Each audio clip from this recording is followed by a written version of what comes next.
Did you know that there's one major expense out there where you probably spend more money than a lot of other categories and you don't even know you're doing it?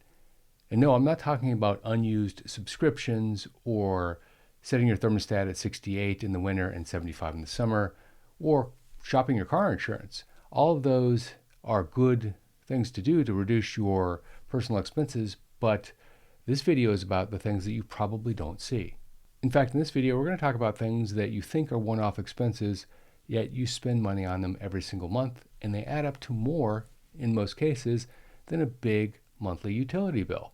Have you ever gone on vacation, put your mail on hold, and come home to a door full of Amazon.com boxes? If the answer is yes, you're about ready to have an aha moment. My wife and I were coming home from a trip a few weeks ago, and as we pulled into the driveway, we both noticed this, and this was our aha moment. We saw that there were 4, maybe even 5 packages there, and this was January 2025, so it's not the holiday season. There should be no packages there, until we instantly recognized the fact that Amazon has their own delivery trucks, as well as using FedEx and UPS, in addition to USPS. So even if you cancel your postal mail, the rest of the delivery services don't stop. As it turned out, we did buy a few things, impulse purchases really. That's not to say that Amazon doesn't also do a really good job of shipping necessities to people's homes, but if you look at your Amazon bill over the last 12 months, my guess is that a large portion of what's on your history, your shopping history at Amazon, is discretionary. As it turns out, we did buy a few things after the holidays.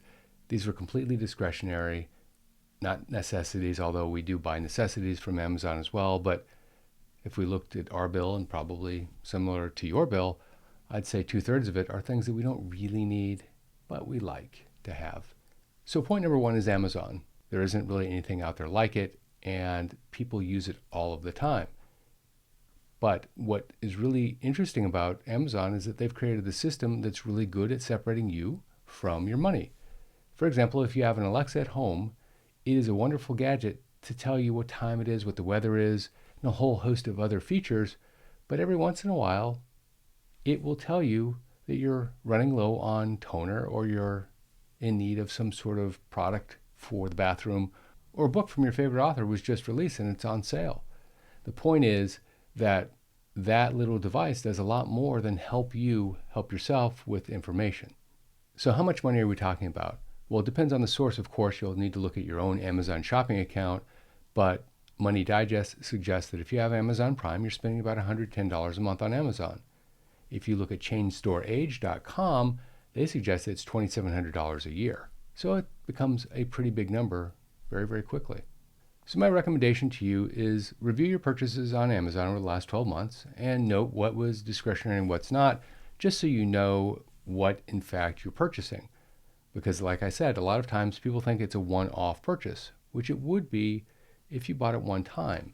But because the way the system is designed, it looks a lot more like a utility bill. By the way, for those of you who are new to the channel, hello, my name is Jeff. I'm a CPA turned author turned public speaker. I started this channel back in 2020 to help retirees with everything from retirement finances to retirement lifestyle. The channel has over 50 million views, over 300,000 subscribers, and over 4 million hours of watch time.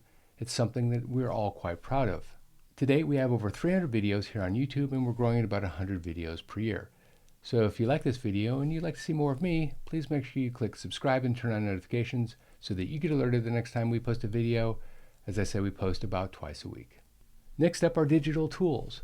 Now, a lot of these seem like really good purchases at the time. A common digital tool is an online course. And if you use the course, it's a wonderful way to improve your life. However, there are some courses out there which look really interesting, but when you go and buy them, you don't really use them. Let me explain. Have you ever wanted to learn a dead language? One that doesn't exist today, but existed 500 years ago. Old Norse, for example, was the Viking language that they spoke back in the day. Now, if you're someone that wants to know something that nobody else knows, learning Old Norse would be really cool, except for one problem. Nobody else speaks Old Norse, so you'd be talking to yourself. Most people in this situation buy the course, They learn a few phrases and then they try those phrases out in the real world, only to find that it's going to take a lot of work for something that isn't really practical. You'll find that there are literally hundreds and hundreds of these digital tools out there, and they seem great at the time, but when push comes to shove and you actually engage, they become a lot less useful. Then there are the other courses that are extremely useful and they have a super high return on investment. A course on investing, perhaps, social security, personal health, I don't know.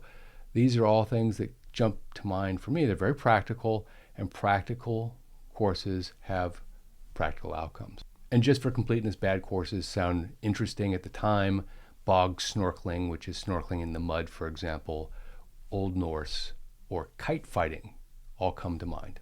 Next up for this group, hobby supplies. Now, I'm guilty of this myself, so I'm not judging, but I will say that there are different ways to approach a hobby.